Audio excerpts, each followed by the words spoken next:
Bismillahirrahmanirrahim. Assalamualaikum warahmatullahi wabarakatuh. Alhamdulillahirabbil alamin. Wabihi nasta'in wa ala umurid dunya waddin wa ala alihi wa sahbihi ajmain, amma ba'du. Pertama-tama mari kita panjatkan puji dan syukur kehadirat Ilahi Rabbi yang telah memberikan kita beribu-ribu kenikmatan. Salawat beserta salam mari curah limpahkan kepada junjungan kita, yakni Habibana wa Nabiyana Kanjeng Nabi Muhammad Sallallahu Alaihi Wasallam. Mungkin pada kesempatan kali ini saya atau seluruh HKI 4 mendapatkan tugas dari Fikih Mawaris, yang mana tugas ini adalah untuk menjelaskan pembelajaran kita ketika pada ada di kampus yang diajarkan oleh Bapak Ahmad Toha. Di sini saya akan menjelaskan, yang mana penjelasan saya di sini menjelaskan tentang definisi hijab bi'asyahsi. Pertama-tama sebelum memasuki penjelasan, kalian harus tahu kata nama hijab. Kata nama hijab ini yaitu hijab adalah terhalang. Akan tetapi menurut para ilmu faraid, yang mana hijab bi'asyahsi ini yaitu seorang ahli waris yang terkurangi bagian warisnya atau terhalang sama sekali dari mendapatkan warisan karena ada orang yang lebih dekat hubungannya dengan si ahli waris. Nah, di sini adapun macam-macam hijab bi'asyahsi. Tadi penjelasan atau hijab bi'asyahsi. Nah, hijab itu kan terhalang, tadi udah dijelaskan.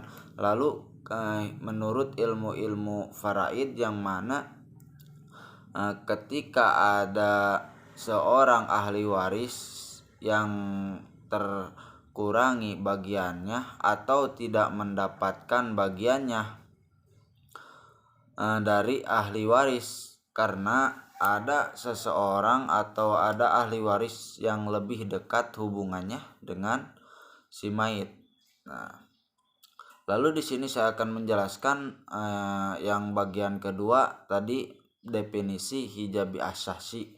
Lalu setelah definisi pasti ada bagian-bagiannya. Nah, bagian hijab bi'asyahsi di sini yaitu ada dua. Yang pertama hijab nuqson, yang kedua yaitu hijab hirman. Nah, hijab nuqson yang artinya yaitu seorang ahli waris mengurangi bagian ahli waris lainnya, seperti suami bagiannya 1/2. Nah, si suami itu bagiannya 1/2 juga kalau tidak ada jika ada anak. Jika ada anak. Kalau ketika tidak ada anak, si suami mempunyai bagian 1/4. Nah, itu penjelasan dari hijab nuqson. Lalu yang kedua yaitu penjelasan hijab hirman, yang artinya seorang ahli waris menghalangi bagian ahli waris lainnya, seperti kakek dari bapak jika tidak ada bapak. Kakek mendapat bagian waris. Nah, itu juga, tapi kalau ada bapak.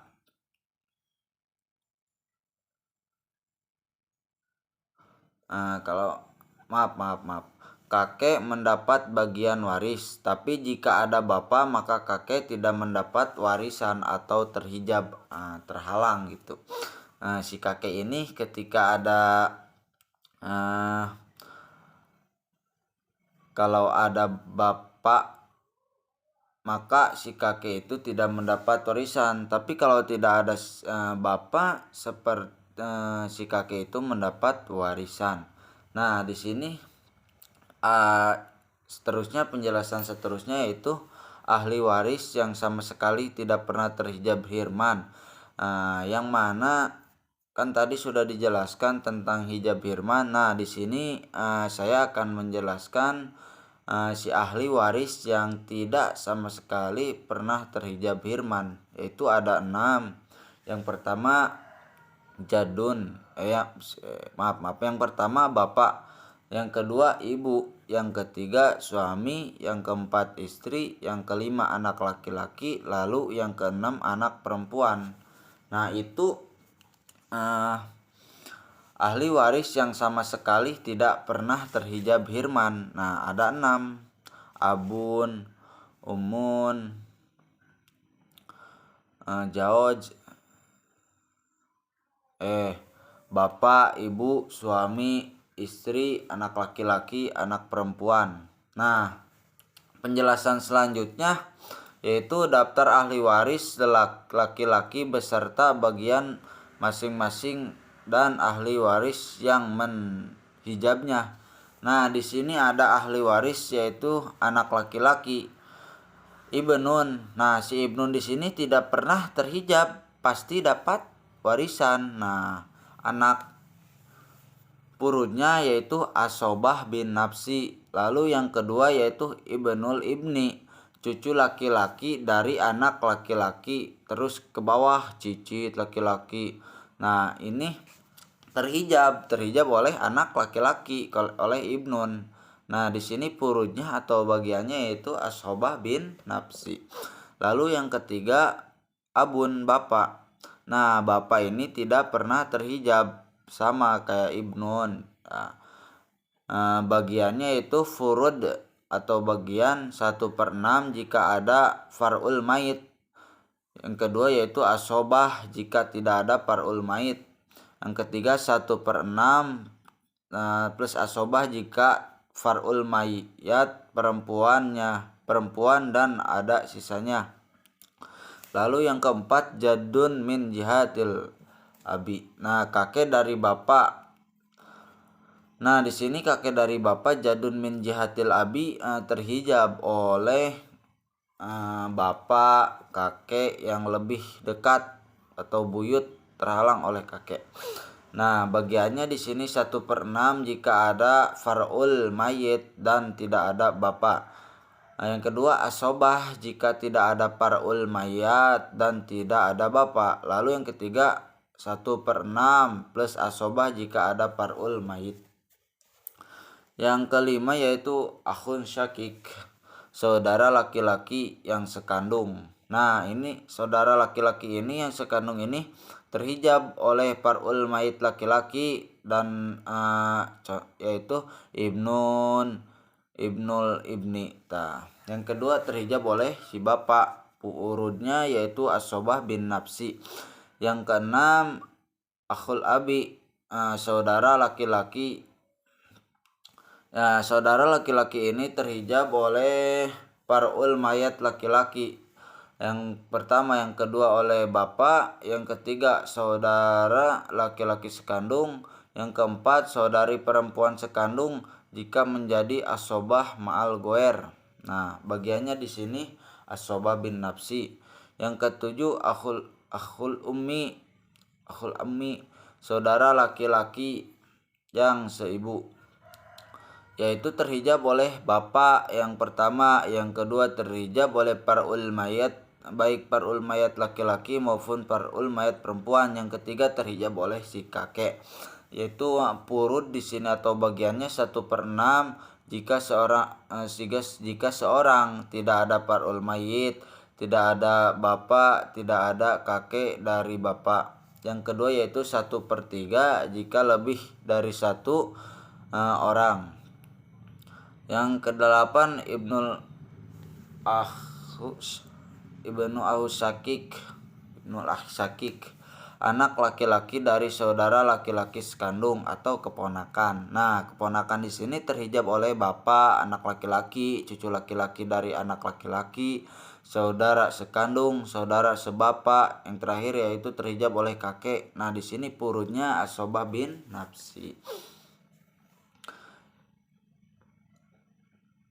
Yang kesembilan, ibnu ahul abi, anak laki-laki dari saudara laki-laki sebapak, terhijab oleh bapak, anak laki-laki, cucu laki-laki dari anak laki-laki, saudara laki-laki sekandung, saudara laki-laki sebapak, oleh kakek, anak laki-laki saudara, anak laki saudara kandung. Nah, di sini purunya yaitu asobah bin nafsi. Yang kesembilan yaitu munsakik, paman dari bapak yang sekandung, terhijab oleh bapak, anak laki-laki, cucu laki-laki dari anak laki-laki. Yang keempat saudara sekandung, saudara sebapak, kakek, anak laki-laki, anak laki-laki, saudara kandung, anak laki-laki, saudara sebapak. Itu purunya asobah bin nafsi. Yang ke-11 mulabi, paman dari bapak yang sebapak, terhijab oleh bapak, anak laki-laki, cucu laki-laki dari anak laki-laki, saudara sekandung, saudara sebapak, kakek, anak laki-laki, saudara kandung, anak laki-laki, saudara sebapak. Yang 9 yaitu paman sekandung. Nah, di sini purunya asobah bin nafsi. Yang ke-12 ibnul ammi syakik, anak laki-laki paman yang sekandung atau saudara sepupu, terhijab oleh bapak, anak laki-laki, cucu laki-laki dari anak laki-laki, saudara sekandung, saudara sebapak, kakek, anak laki-laki, saudara sekandung, anak laki-laki, saudara sebapak, paman sekandung, paman sebapak. Purunya atau bagiannya itu asobah bin nafsi. 13 ibnu amul abi, anak laki-laki paman sebapak, terhijab oleh bapak, anak laki-laki, cucu laki-laki dari anak laki-laki, saudara sekandung, saudara sebapak, kakek, anak laki-laki, saudara sekandung, anak laki-laki, saudara sebapak, paman sekandung, paman sebapak, anak laki-laki, paman kandung. Purunya itu asobah bin nafsi. Yang 14 jauj, kalau suami jauj mah tidak pernah terhijab, pasti dapat warisan. Nah, purunya itu 1/2 jika tidak ada far'ul mait. Lalu yang kedua 1/4 jika ada far'ul mait. Yang terakhir yaitu mutak, laki-laki membebaskan hamba sahaya. Mu'tik, ahli waris dari nasab yang menjadi asobah lah. Jadi terhalangnya itu atau terhijabnya itu oleh ahli waris dari nasab yang menjadi asobah. Purunya itu asobah bin nafsi. Nah, mungkin dari penjelasan saya dari awal sampai tadi terakhir, penjelasan dari definisi hijabi asyahsi, mungkin dicukupkan sekian. Mohon maaf bila banyak kesalahan dalam berbicara, dalam ada banyak lah pasti. Undur mangkola wala tandur mangkila. Wassalamualaikum warahmatullahi wabarakatuh.